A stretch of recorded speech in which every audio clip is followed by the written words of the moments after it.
Alvin?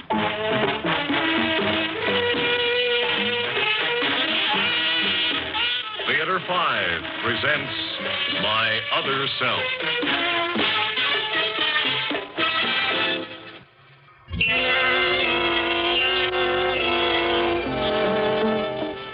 I've got to keep myself calm. I've got to face it. I've got to think it all through. Now, maybe the best way is to think of everything that's happened. Start with last night when I returned from my vacation in New Jersey. Last night. Oh, it seems like a year ago. I got home about 8. I'd been away for 3 weeks. 3 weeks vacation. And I got home about 8 carrying my suitcase. I got into the elevator, and there was Maxie, the elevator man. Evening, Mr. Jones. Good evening, Maxie. How have you been? Well, they ain't changed none since this morning. What? Oh, well, of course, I didn't see you this morning. Well, maybe you was hungover. What? What do you mean? What do I mean? Now, Maxie, I don't appreciate that kind of joke. I think you know my views on drinking. Oh. I asked you civilly a moment ago how things had been with you for the past 3 weeks. Oh, not as good as they've been with you. That was the first strange thing. I didn't know what Maxie was laughing at. Oh, he irritated me, of course, but Maxie had always been a most slipshod and disrespectful employee. I hadn't been in the apartment 10 minutes, 9 to be exact, when the phone rang. Yes? This Alvin? This is Alvin Jones, yes. You sound different. Who is this? Oh, for crying out loud, Alvin, this is Rosie. I don't know any Rosie. Oh, that's a hot one. What number are you calling? Now, look, this is Lyceum 54598. What number are you calling? Oh, Alvin, you killed me. My name is Alvin, madam, but my last name is Jones. Oh, no kidding. Come on, cut the kidding, Alvin, honey. Look, I got good news. I don't have a date tonight after all. What are you talking about? I'm talking about I should come over there. That's what I'm talking about. I broke the date just for you, honey. You have the wrong number. Oh, come on, Alvin, cut out the kid. If you do not ring off immediately, I shall call both the police and the telephone company. Oh, I get it. You got another girl there with you. Now, see. Nah, don't worry, honey. I'm broad-minded. Almost as broad-minded as you. Get it? I'll just do my hair and nails tonight. But tomorrow night's still on, right? I don't know what you're talking about. Oh, you're a card, you are. See you tomorrow night, honey. So long. It was most annoying, and somewhat puzzling, too. But I never permit anything to get in the way of my established routine. I went to bed at 10 o'clock precisely, and at exactly 2:47, I was awakened by the telephone.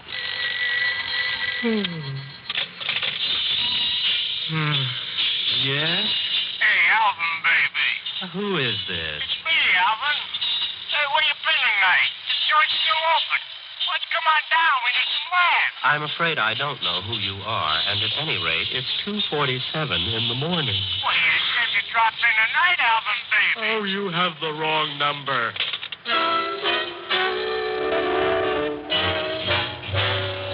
I was quite angry. I could not get back to sleep. And as I lay there in bed, I remembered suddenly that when I had come into the apartment earlier, I had forgotten to wind my 8-day clock. So I got up and went into the living room to do so.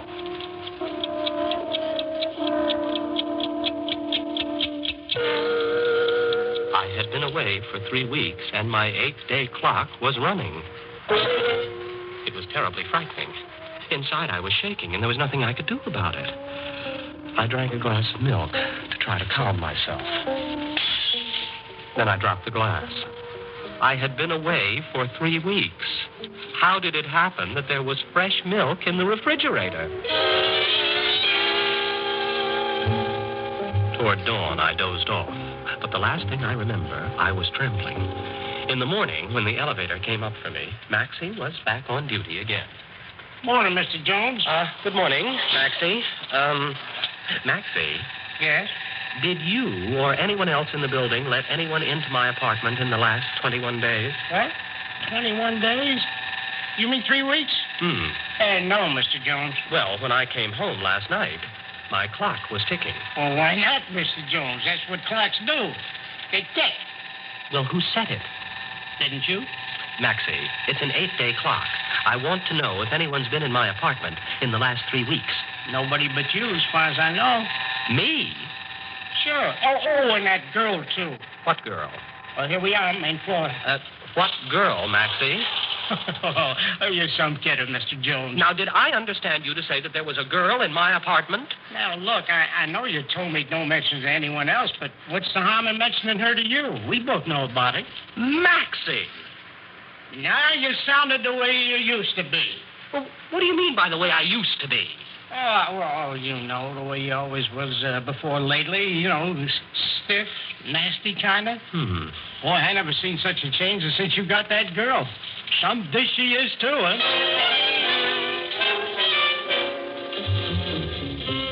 Well, there was clearly only one thing to do, and I did it. Instead of going directly to my office, though it troubled me that I would be 15 minutes late, I made directly for the police station in my precinct. I was led into Lieutenant Hart's office. I explained the incredible situation, but apparently not very well. I'm not certain I get this, Mr. Jones. An 8-day clock was ticking? Yes, sir, and I had been away for 3 weeks. And people kept calling you? Yeah, that's right, Lieutenant. A young woman, well, she sounded young, named, Rose, and a man who seemed to have been drinking. Well, lots of people get the wrong number. No, these people were calling my number. They knew my name. They acted as though I should know who they were. All right, what do you want me to do? Well, obviously, Lieutenant, somebody has been using my apartment during the 3 weeks that I've been away, and I want the police to try to find out who it is. But you say the elevator man thought you'd been living there for those 3 weeks? Yes, that's correct. I can't explain that. Sure you haven't been living there? I was on vacation at Lake Millville in New Jersey. You can prove that. Well, now, really, Lieutenant, why should I have to? Something else. Who knows you in the neighborhood? Oh, well, several of the tenants in the building. And then there are the stores, you know, the people in the stores in my block. The florist, for example. We often pass the time of day. And the people in the supermarket. How about the liquor store? There's a liquor store, isn't there? I'm not a customer of the liquor store. I do not drink. But the proprietor, Mr. James, sometimes he takes the air out front, and I've had several pleasant conversations with him. He knows me. You always talk like that? I beg your pardon? Never mind, Mr. Jones. I'll look into this. Don't worry, I won't brush it off. It interests me, and I'll be in touch.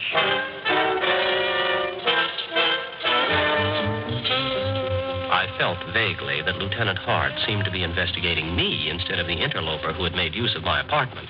But at least he had promised an investigation. When I returned home, Maxie took me up in the elevator. Here's your mail, Mr. Jones. I didn't have time to bring it up. Oh, thank you, Maxie. Maxie.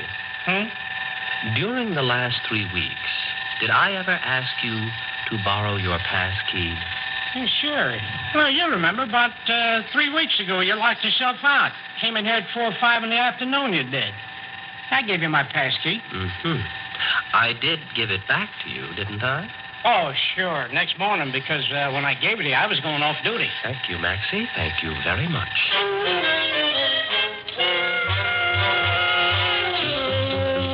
It was a little clearer now. Somebody had got hold of that key, had one made for himself, and, well, of course, whoever it was had kept his head averted whenever he rode in the elevator with Maxie. When I got into my apartment, I thought it all through, and while not everything was explained by this business of the key, I felt that I should let Lieutenant Hart know right away. But before I could call, the doorbell sounded. Hi, Alvin, honey. I don't believe I... Are you Rosie? I ain't Elizabeth Taylor. Well, come on, Alvin. Aren't you going to let me in and give me a drink? You recognize me? Well, just because you got a haircut, you think you're a different man from all the other times I've been here? Oh, how's that little drinky, Alvin? You recognize me? Good heavens.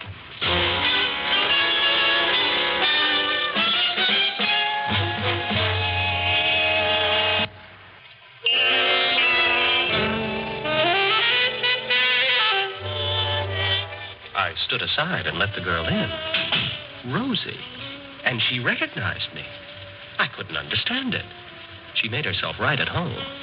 She knew my apartment as well as I did. She even knew something about it that I didn't know. That in one of the kitchen cabinets there was some liquor. She made some drinks. I wouldn't have known how. And she even told me where to sit down. Right here beside me on the couch, Alvin. Well, thank you very much. Hey, you're just great at this stiff formal act. Here's your drink. Well, thank you. I'm quite unaccustomed to this sort of thing. Oh, you killed me. Skull. Huh? A skull? We clink glasses. Is that it? A girl never knows what to expect from you. Now this formal bit's a new one. I like it. Thank you. Thank you. Oh, my goodness. This is rather a delightful concoction. Oh, this is rather a delightful concoction. Okay, Alvin. I'll let you have one more gulp of it. Oh, thank you. My. Now, put it down. Very well. Now, Alvin, honey. Alvin. Well, what is it? I'm at a loss to know what it is you expect of me. You want me to tell you? I'm afraid you'll have to. Okay, I'll play along. It's kind of fun. Just to put your arms around me, you big lug. Oh. Oh, Alvin. Oh, Rosie. You know, I'm crazy about you, honey. Perhaps I ought to tell you. Tell me what? Oh, nothing. Are you really, Rosie? Really what? Crazy about me? Why, I shouldn't say it, but I am. Oh, I sure am. You're the top, honey, darling. Oh, Rosie. Oh, darling. Excuse me, won't you? Oh, hello, Mr. Jones. Oh, Lieutenant Hart. Come in, won't you? Miss Rosie, this is Lieutenant Hart. Oh, Buzz, I'm getting out of here. Oh, Rosie, no, please. It might be just as well. I have no reason to hold this young lady, and I do want to talk to you alone. Well, I'm on my way. Rosie, wait. Where will I see you? The usual place. The usual place, but where is... Relax, Mr. Jones. You'll find her. She looks findable to me. Well, all right. Sit down, Lieutenant. Thank you. Did you get any mail today? Oh, yes. As a matter of fact, I did. I took it from Maxie in the elevator, and I never looked at it. Why don't you look at it now? Well, all right. Here it is. Oh, now, what's this? A bill from the florist downstairs, right? Yes, and good heavens, it's for, It's for 1 dozen roses each night for the last 3 weeks. Well, yes, Bob. What does this mean? I imagine it means you gave the girl roses every night just because her name is Rose. Well, I didn't, Lieutenant. I never met her before tonight. You've got another bill there, haven't you? Oh, yes. Why, this one's from the liquor store. Why, that's incredible. I never bought any liquor in my life. That's what the liquor store guy told me just now. He never bought any liquor before the last 3 weeks. And the florist told me about the roses. And they both know you. You told me that yourself. They say it was you that came into their places and talked to them and bought this stuff. I don't know what to say. I knew you had those bills because the 2 storekeepers told me they sent them to you. Now, what they're saying, Mr. Jones, is that you were here during the last 3 weeks, not in Lake Millville, New Jersey. Well, I just don't understand, Lieutenant. I was at Lake Millville. Mr. Jones, you feel all right? Certainly I do. Do you ever get headaches? Well, yes, once in a while. Did you get any headaches in Lake Millville? No, I don't think I got... Well, yes, in a way. When I stayed out in the sun, sunbathing, I got headaches out in the sun once in a while. But I don't see... Did you ever hear of schizophrenia? That's split personality, isn't it? Split personality. A man gets a headache, closes his eyes, maybe dozes off in the sun at Lake Millville. Presto. He opens his eyes, gets up, and he's not prissy and formal any longer. No, he's a loud, funny, lively, swinging guy. He isn't afraid of girls any longer. He's a good-time Charlie. When he goes back to being Mr. Stiff and Formal, he can't remember anything about it. Oh, that can't be true. What time do you go to bed at the lake? 10 o'clock. I always go to bed at 10 o'clock. I bet you do at that. You go to sleep at 10 o'clock, I think you do. You've only got a 40-mile drive. It's hours before you have to wake up back in Millville. You paint the town, get back there, and wake up as old Mr. Stiff and formal again. Schizophrenia? Schizophrenia. Split personality. Think it over, Mr. Jones.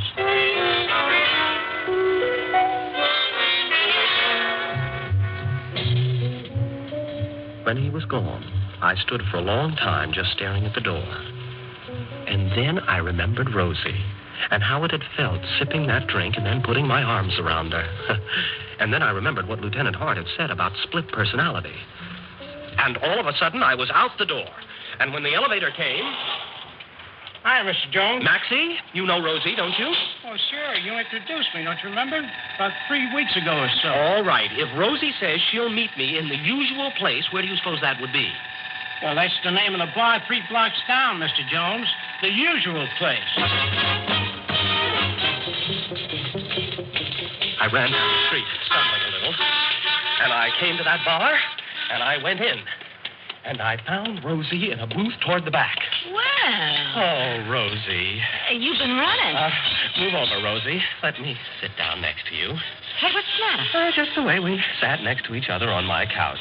I must say, you're a hard guy to figure. Oh, Rosie, you're beautiful. Sure I am. I don't know how to tell you what you mean to me.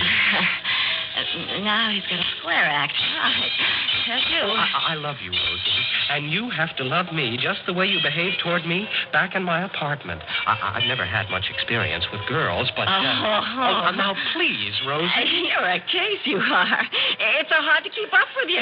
Gosh. Look, you don't understand, Rosie. You see, I've got these 2 personalities. And I don't blame you not to like one of them. But you did like the other one, didn't you? Oh, brother. Well, I'll do my best to get back into the other personality, and we'll have a lot of fun.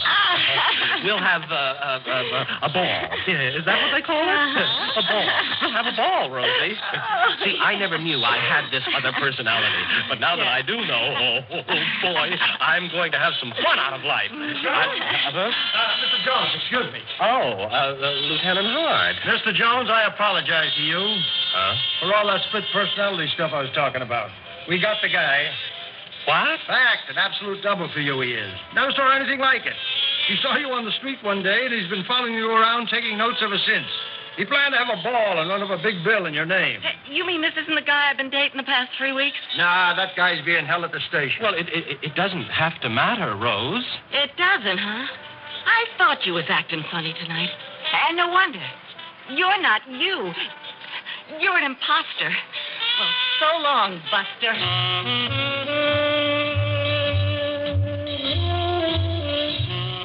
I called for her to come back, but she just kept on going. Out of that bar and out of my life. I refused Lieutenant Hart's offer to take me to the station so I could see the man who'd been impersonating me. No, I just came home. See, I'm trying to think my way out of this. I thought for a while tonight that I had a chance. I thought I had a split personality. But I haven't. I'm me. I'm Alvin Jones. Precise, exact, fussy, meticulous, scared. And I haven't got a girl. And I'll never have a girl. Oh, I wish I were that man in the jail who looks just like me.